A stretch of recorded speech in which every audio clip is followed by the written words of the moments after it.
Airports ಮಾಡಬೇಕು ಅಂತ ಒಂದು ಸ್ಕೀಮ್ ಇದೆ. ಅದಕ್ಕೆ ನಾವೇನಂತಂದರೆ ಆಲ್ರೆಡಿ ವೀರಾಪುರದಲ್ಲಿ DRDOದೊಂದು ಇದಿದೆ, ಏರ್ಪೋರ್ಟ್ ಇದೆ. ಅದನ್ನು DRDO ಅವರು ಉಪಯೋಗಿಸ್ಕೊಳ್ತಿದ್ದಾರೆ. ಮತ್ತೆ ಇನ್ನೊಂದು ಮಾಡಬೇಕಂದ್ರೆ ಸುಮಾರು 2,000-2,500 ಎಕರೆ ಜಮೀನು ಬೇಕು. ಅದಾಗಲಿಲ್ಲ ಅಂದರೆ ರಾಜನಾಥ್ ಸಿಂಗ್ ಅವ್ರಿಗೆ ಮೊನ್ನೆ ಏನು ಹೋದ ವಾರ ಸಿಕ್ಕಿದಾಗ ಏನು ಮಾತಾಡಿದೆ ಅಂದರೆ, ಏನು ನೀವು DRDO ಏರ್ಪೋರ್ಟ್ನ ಯೂಸ್ ಮಾಡ್ತಾಯಿದ್ದೀರೋ ಅದನ್ನು ಏನಾದರೂ ಪಬ್ಲಿಕ್ಗೆ ಯೂಸ್ ಕೊಡೋಕ್ಕಾಗುತ್ತಂದರೆ ನಿಮ್ಮದು ಅಲ್ಲಿ ಆ ರೂಲ್ಸು ರೆಗ್ಯುಲೇಷನ್ಸ್ ಏನು ನೋಡ್ಬೋದು, ಜನನ ಪಬ್ಲಿಕ್ನ ಬಿಡೋಕ್ಕಾಗುತ್ತೋ ಇಲ್ಲೋ ನೋಡಿಕೊಂಡು ಅದನ್ನೇ ಉಡಾನ್ ಸ್ಕೀಮಲ್ಲಿ ಮಾಡಿಕೊಡಿ ಅಂತ ನಾನು ಏನು ಸಿವಿಲ್ ಏವಿಯೇಷನ್ ಮಿನಿಸ್ಟ್ರನ್ನು ಮತ್ತು ರಾಜನಾಥ್ ಸಿಂಗ್ ಅವರಿಗೂ ಮಾತಾಡಿದೆ. ಅದು ಜಾಗ ಏನಾಗ ಇದೆಯಾ ಸರ್? ಅದಕ್ಕೆ ಎಲ್ಲಿ ಗುರುತು ಸರ್ ಆಲ್ರೆಡಿ ಏರ್ಪೋರ್ಟ್ ಇದೆಯಲ್ಲ, ಏರ್ ಸ್ಟ್ರಿಪ್ ಇದೆಯಲ್ಲ, ಏರ್ ಸ್ಟ್ರಿಪ್ ಅಲ್ಲೇ ಇದೆ, ಏರ್ ಸ್ಟ್ರಿಪ್ ಆಲ್ರೆಡಿ ಇದೆ. ಅದನ್ನೇ ಯೂಸ್ ಮಾಡಿ ಅಂತ ಹೇಳ್ತಾ ಇದ್ದೀನಿ ನಾನು ಅಷ್ಟೇ. ಅದು ಡಿಫೆನ್ಸ್ ಅಂತ ಬಿಡ್ತದೆ, ಯಾರು ಬಿಡ್ತಾ ಇಲ್ಲ. ಅದೇ DRDOದು ಏನಿದೆಯೋ ಅದಕ್ಕೆ ನೀವು ಏನಾದರೂ ಪರ್ಮಿಷನ್ ಕೊಟ್ಟರೆ ಅವಕಾಶ ಸಿವಿಲಿಯನ್ಸ್ಗೆ ಪರ್ಮಿಷನ್ ಕೊಟ್ಟರೆ ಅದನ್ನು ಉಪಯೋಗಿಸ್ಕೊಳ್ಳಿ ಅಂತ ಹೇಳಿದ್ದೀನಿ. ಯಾಕಂದರೆ ಮತ್ತೆ 2,000 ಎಕರೆ ಜಮೀನು ಅಕ್ವೈರ್ ಮಾಡಿಕೊಂಡು ಇದೆಲ್ಲ ಮತ್ತೆ ಪ್ರಾಬ್ಲಮ್ ಆಗಿ ಕೂತ್ಕೊಳ್ಳುತ್ತೆ. ಆಲ್ರೆಡಿ ಎಕ್ಸಿಸ್ಟಿಂಗ್ ಏರ್ ಸ್ಟ್ರಿಪ್ ಇದೆ, ಅದನ್ನೇ ಯೂಸ್ ಮಾಡೋಕ್ಕಾಗುತ್ತೇನೋ ಸಿವಿಲ್ ಏವಿಯೇಷನ್ ಮಿನಿಸ್ಟ್ರು ಮತ್ತು ನೀವು ಕೂತ್ಕೊಂಡು ಮಾತಾಡಿ ಉಪಯೋಗಿಸ್ಕೊಳ್ಳಿ ಅಂತ ಹೇಳಿದ್ದೀನಿ. ರೆಸ್ಪಾನ್ಸ್ ಏನಿತ್ತು ಸರ್?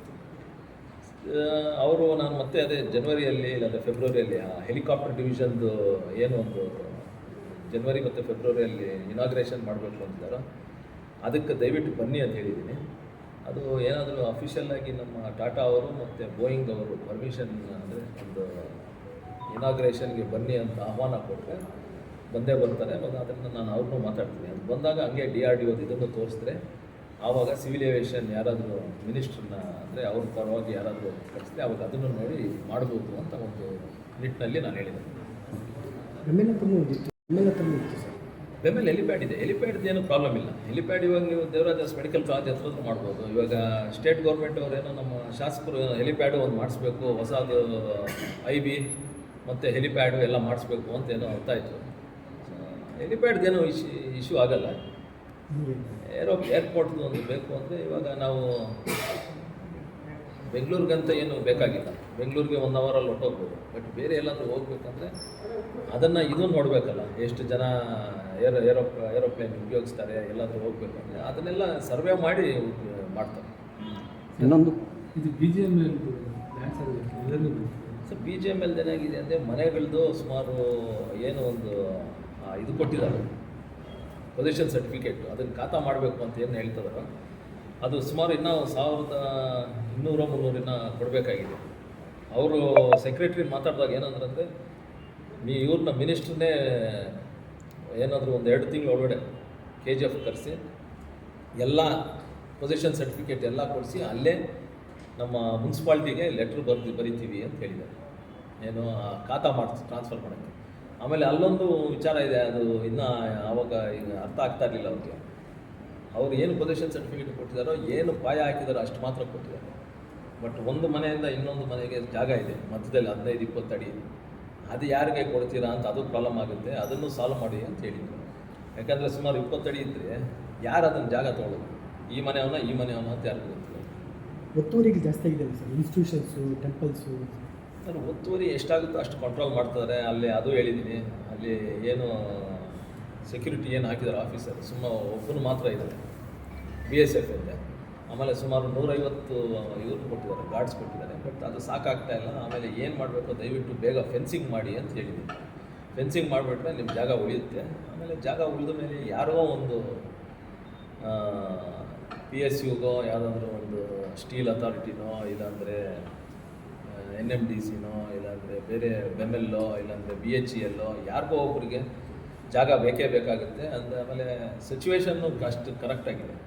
ಜಾಗ ಒಂದು ಕಡೆ ಚೆನ್ನೈಗೆ 150 ಕಿಲೋಮೀಟ್ರ್ ಇದೆ, ಒಂದು ಕಡೆ ಬೆಂಗಳೂರು ಏರ್ಪೋರ್ಟ್ಗೆ 70 ಕಿಲೋಮೀಟ್ರು, ಆಮೇಲೆ ಟ್ರೈನ್ ಫೆಸಿಲಿಟಿ ಇದೆ, ಮತ್ತು ಎಕ್ಸ್ಪ್ರೆಸ್ ವೇನೂ ಇದೆ ಅಂತೆಲ್ಲ ಹೇಳಿದ್ದೀನಿ. ಸೊ ನೋಡೋಣ ಅದು ಯಾವ ನಿಟ್ಟಿನಲ್ಲಿ ಏನು ಮಾಡ್ತಾರೋ. ಯಾಕಂದರೆ ಎಲ್ಲದಕ್ಕೂ ಪತ್ರಗಳು ಬರೀತಾ ಇದ್ದಾರೆ ಅವರು. BGML MD joint secretary mining ಅವರು ಬರೀತಾ ಇದ್ದಾರೆ ಲೆಟರ್ಸು. ಯಾರಿಗಾದ್ರೂ ನಿಮ್ಮ ಜಮೀನು ಬೇಕಾ, ಎಷ್ಟು ಜಮೀನಿದೆ ಅಂತ. ಸುಮಾರು 5,000 ಎಕರೆ, 8 ಲಕ್ಷ 1 ಎಕರೆ ಹಂಗೆ ಮಾರೋಕ್ಕೆ ರೆಡಿಯಾಗಿದೆ. ಬಟ್ ಮಾರೋದು ಬರೀ ಸೆಂಟ್ರಲ್ ಗೌರ್ಮೆಂಟು ಮತ್ತು ಸೆಂಟ್ರಲ್ ಗೌರ್ಮೆಂಟ್ PSUಸ್ಗೆ, ಇಲ್ಲಾಂದರೆ ಸ್ಟೇಟ್ ಗೌರ್ಮೆಂಟ್. ಬೇರೆ ಪ್ರೈವೇಟ್ ಅವ್ರಿಗೆ ಯಾರಿಗೂ ಮಾಡೋಕ್ಕೆ ಡಂಪಿಂಗ್ ಬೌಂಡ್ರಿನೇ ಸಿಗ್ತಾ ಇಲ್ಲ ಸರ್.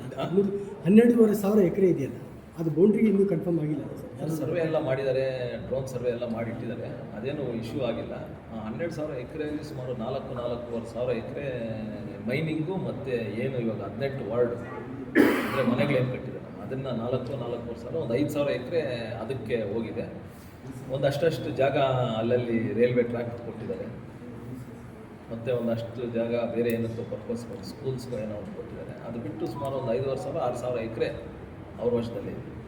ಆ ಗ್ಲೋಬಲ್ ಟೆಂಡರಿಂಗ್ ಏನಾಯ್ತು ಸರ್ ಅದು ಡಂಪಿಂಗ್ ಇದ್ರ ಬಗ್ಗೆ ಚಿನ್ನ ಅದು ಅದು ಪೆಲೇಡಿಯಂ ಮತ್ತು ಪೆಲೇಡಿಯಂ ಅಂತ ಒಂದು ನ್ಯೂಕ್ಲಿಯರ್ ನಾನ್ ವೆರಿ ಹೈ ಮೆಟಲ್ಸ್ ಅಂತ ಸಿಗ್ತದೆ, ಮಿನರಲ್. ಸೊ ಅದನ್ನು ಏನು ಅಂದರೆ ಅದು ನ್ಯೂಕ್ಲಿಯರ್ ಬಾಂಬ್ಸ್ಗೆ ಮತ್ತು ಅದಕ್ಕೆಲ್ಲ ಯೂಸ್ ಮಾಡ್ತಾರೆ.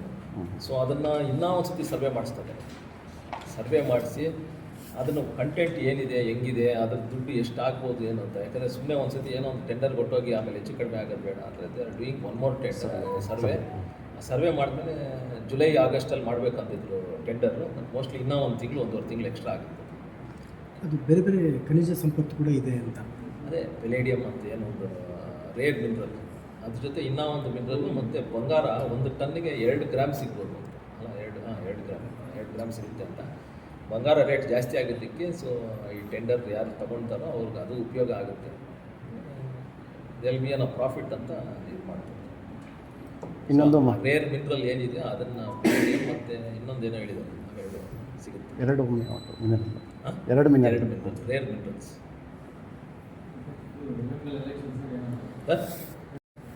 ನಡೀತಾ ಇದೆ ಪ್ರಚಾರಕ್ಕೆ ಕೊನೆ ದಿನ. ಮೊನ್ನೆ ಭಾನುವಾರ ಬಂದಾಗ ಹೋಗಿದ್ದೆ ನಾನು.